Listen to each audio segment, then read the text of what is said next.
আমি মনে করি বাংলাদেশের ইতিহাসে কোনো সময় এত বেশি বৈষম্য হয় নাই। কাজেই বলা হয় যে স্বাধীনতা যুদ্ধ আর মুক্তিযুদ্ধ একই। কেননা স্বাধীনতা হয়েছিল একটা দেশ আমি পাবো, তার উদ্দেশ্য ছিল আমি মুক্ত হব বৈষম্য থেকে, শোষণ থেকে। সেই স্বাধীনতা যুদ্ধ আর মুক্তিযুদ্ধ এই কারণেই এক।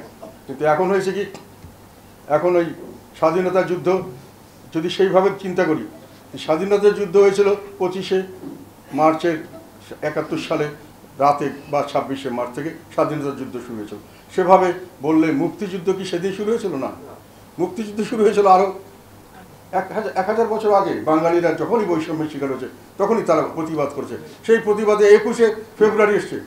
21শে ফেব্রুয়ারি হলো আমাদের ভাষার জন্য ভালোবাসা, সেটা একমাত্র কারণ নয়।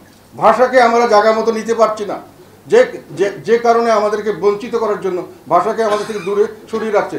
রাষ্ট্রভাষা করতে না দেওয়া মানে আমি রাষ্ট্রীয় কোনো কাজে অংশগ্রহণ করতে পারবো না, আমাকে বঞ্চিত করার জন্য, শোষণ করার জন্য করা হচ্ছে। তারই প্রতিবাদ হয়েছিল। এখন বিভিন্ন জায়গায় শহীদ মিনার করা হচ্ছে, সরকারি দল শহীদ মিনার করে। ভালো, শহীদ মিনার পৃথিবীর কোথাও আমি একেবারে ঘরে ঘরে শহীদ মিনার দেখিনি, যাক এটা আমি খারাপ মনে করি না। তবে শহীদ মিনারের উপরে একটা ব্যানার লাগানো উচিত ছিল সব শহীদ মিনার, যে বৈষম্য নিপাত যাক। 1, 2, 3 ঢাকায় জমি জিতে নিন 100% ক্যাশব্যাক সহ 20 কোটি টাকার পুরস্কার। বৈষম্যের বিরুদ্ধেই তো আমার শহীদ মিনারের যুদ্ধ। তা বৈষম্য নিপাত যাক, এটা তো আমার বৈষম্য লেখা উচিত। তাহলে এই সঙ্গে ওইটাও লিখতে হয় বৈষম্য সৃষ্টিকারীরাও নিপাত যাক। তাহলেই আমার শহীদ মিনারে গিয়ে দাঁড়িয়ে আমার সেইভাবে শহীদ মিনারকে শ্রদ্ধা জানানো হবে। যার জন্য শহীদ হয়েছেন আমরা সেইটাই চাই। আমরা চাই বৈষম্য মুক্ত সমাজ। আর যারা বৈষম্য সৃষ্টি করেছেন আপনারা তাদের বিরুদ্ধে রক্ত দিয়েছেন, আমরা চাই তাদেরও নিপাত যাক।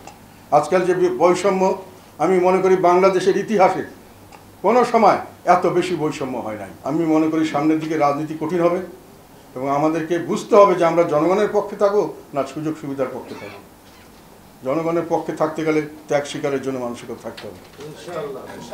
এবং আমি মনে করি সেই ধরনের মনোভাব থাকা উচিত। যেহেতু যারা সুযোগ সুবিধার লোভে করছেন, আমার দৃঢ় বিশ্বাস এই সুযোগ সুবিধা অত্যন্ত স্বল্প সময়ের জন্য, সামনের দিকে তাদের প্রয়োজনীয়তা থাকবে না।